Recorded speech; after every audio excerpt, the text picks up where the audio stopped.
Hello everyone, it's Shane Kanto, your Wasteland reviewer, and I'm here to review The Phantom Tollbooth, which I listened to on Audible with my wife. And this children's fantasy novel from Norton Juster focuses on the story of young Milo, who's kind of a bored child, and he gets this magic toll booth and winds up unexpectedly showing up in the Kingdom of Wisdom, where he teams up with a dog named Tock. It's a clock dog. And the humbug, as they go on a quest to the castle in the air to find the two exiled princesses, Rhyme and Reason. And if all these puns aren't enough for you, oh, there's more. And this particular book, it's a short read. The Audible version of it, we had Rainn Wilson reading it. So fantastic. But just from a story perspective, you know, it's a fun fantasy story going across these different fantasy lands, meeting these fantasy characters, weird creatures, and different kinds of entities and beings. And the puns are just delicious, just wonderful.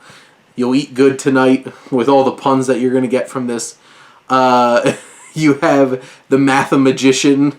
Like, they actually made that joke, and I'm like, yes, I wanted more of this. And just so many fun characters, and you have these characters that are focused on numbers, focused on letters, and they don't get along. And you have crazy birds and all kinds of creatures, this clock-based dogs, the humbug, and all of these different creatures who help you learn certain lessons, and I appreciate that as Milo goes on this journey and learns a lot about life and humanity and dealing with people and the world around him in terms of numbers and letters and all kinds of stuff. It definitely draws a lot of inspiration from like Alice in Wonderland and Wizard of Oz, this wonderful fantasy world that's fully realized and full of great characters. Is so much fun. And you have like, just trying to bring up more than the Doldrums, King Az, just all these different characters and all the crazy things that they do.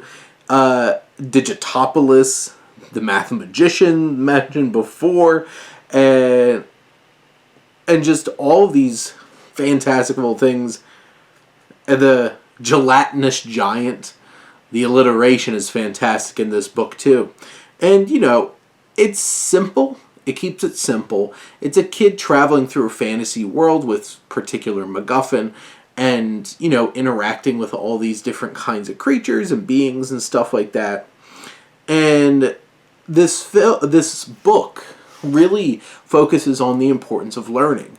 And that's what Milo does as he interacts with all these different characters, is learning how to learn. And as somebody who works in higher education, I love that. I love the themes of this and what it means in terms of instilling a sense of wonder and learning, asking questions, learning math, learning letters, reading, writing, all of these different kinds of things, finding the passion of them and finding the importance of them throughout this. And it's such a fun read. You know, outside of the puns, it's a really funny book too. I laughed a lot. I chuckled. My wife's rolling her eyes, I think, at some of the things that I laughed at. It's just one of those kinds of things where this is such a wonderfully sweet fantasy adventure with so many things for kids to learn from it. And as adults, you have a good sense of dad humor. You'll get a lot of fun out of it too. I certainly did. But those are my thoughts on The Phantom Tollbooth. Let me know what you think and let's talk some books. But thank you as always for tuning in and supporting your Wasteland reviewer.